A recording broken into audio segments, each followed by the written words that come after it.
नमस्कार मित्रांनो, मागच्या भागात आपण कोलंबो शहराची सफर केली. आज आपण कोलंबो पासून जवळपास 170 किलोमीटर असणाऱ्या सिगिरिया या गावाला भेट देणार आहोत. या प्रवासादरम्यान आपण काही अजून प्रेक्षणीय स्थळांना भेट देणार आहोत. तर या सर्व ठिकाणच्या माहितीसाठी व्हिडिओ शेवटपर्यंत बघा. कोलंबोमधील उरलेल्या स्थळांना भेट देऊन आम्ही पुढच्या प्रवासाला सुरुवात केली. आज आम्ही श्रीलंकेतील सिगिरिया या ऐतिहासिक महत्त्व असणाऱ्या गावाला भेट देणार आहोत. जवळपास 170 किलोमीटरचा प्रवास करायचा असल्याने सकाळी लवकरच प्रवासाला सुरुवात केली. कोलंबोवरून सिगिरिया येथे जाण्यासाठी बसेस अवेलेबल आहेत. कोलंबो मेन बस स्टँडवरून या बसेस अवेलेबल आहेत.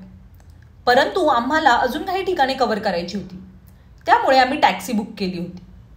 साधारणतः 1200 LKR मध्ये ही कॅब मिळाली. तुम्हाला जर कॅबसाठी कॉन्टॅक्ट नंबर पाहिजे असेल तर कमेंट करा. जवळपास 70 किलोमीटरचा प्रवास झाल्यानंतर आम्ही हायवे सोडून छोट्या छोट्या गावांमधून प्रवास करायला लागलो. गावातील एका छोट्या रेस्टॉरंटमध्ये थांबून आम्ही लोकल फूडचा आस्वाद घेतला.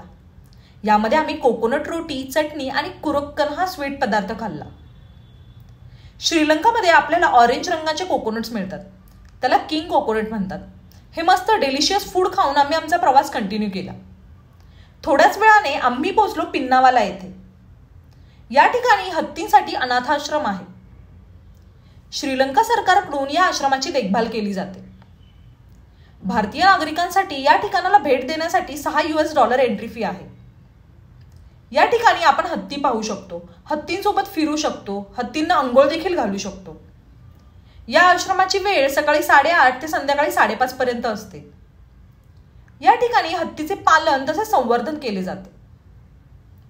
या आश्रमाची भेट संपवून आम्ही आमच्या पुढच्या प्रवासाला सुरुवात केली.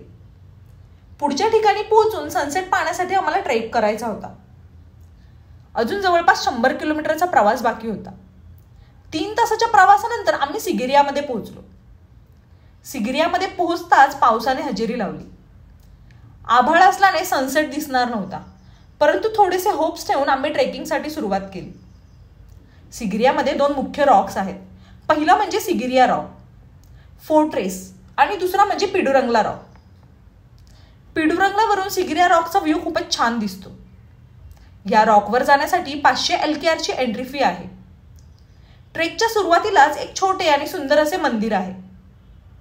दाट झाडीमधून वाट काढत आम्ही ट्रेक करत होतो. पावसाचा जोर कायम होता, त्यामुळे ट्रेकचा रस्ता निसरडा झाला होता.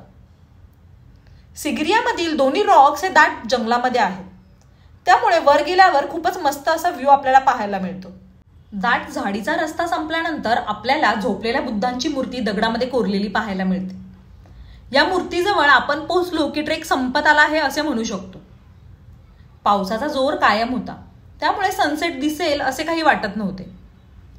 पिडुरंगला रॉकच्या ट्रेकमध्ये शेवटचा टप्पा थोडा अवघड आहे, कारण की एकमेकांवर असलेल्या दगडांमधून आपल्याला वाट काढत वर चढावे लागते. पावसामुळे हे सर्व दगड अजूनच निसरडे झाले होते. कसेबसे आम्ही हा ट्रेक पूर्ण केला, परंतु पाऊस खूपच वाढला होता, त्यामुळे लगेचच खाली उतरायला सुरुवात केली, कारण की पावसामुळे लवकरच अंधार पडायला सुरुवात झाली होती. खाली उतरून तिथेच असणाऱ्या एका छोट्याशा रेस्टॉरंटमध्ये गरमागरम श्रीलंकन कॉफीचा आम्ही आस्वाद घेतला. थोडा वेळ तिथेच थांबून आम्ही आमच्या होमस्टेकडे निघालो. सिगिरिया हे छोटे गाव असल्यामुळे इथे होमस्टेचे ऑप्शन्स खूप आहेत. या होमस्टेसाठी आम्ही पे केले होते $2000 2 दिवसांसाठी. यामध्ये ब्रेकफास्ट देखील इन्क्लुडेड होता. या होमस्टेची लिंक डिस्क्रिप्शनमध्ये दिलेली आहे, तुम्ही डिटेल्स पाहू शकता. डिनरसाठी आम्ही जवळच असणाऱ्या एका रेस्टॉरंटमध्ये गेलो होतो. डिनरसाठी आम्ही लोकल डिश ट्राय केली, ती म्हणजे कोट्टू रोटी. यामध्ये व्हेज आणि नॉनव्हेज दोन्ही ऑप्शन्स आहेत, त्यामुळे ही डिश नक्की ट्राय करा. ट्रेक करून थकलेलो असल्याने दिवसाचा शेवट करून लगेच झोपी गेलो. आपण देखील आजच्या व्हिडिओचा शेवट इथेच करूया. एक महत्त्वाची गोष्ट म्हणजे तुम्ही कोणत्याही हिस्टॉरिक साईट किंवा नॅशनल पार्कला भेट देत असाल तर पासपोर्ट नक्की कॅरी करा. या ठिकाणी भारतीयांना एंट्री फीमध्ये डिस्काउंट दिले जाते आणि पासपोर्ट नसेल तर ते डिस्काउंट मिळत नाही, त्यामुळे हे नक्की लक्षात ठेवा. श्रीलंका ट्रिपसाठी काहीही मदत लागली तर कमेंट बॉक्समध्ये विचारू शकता.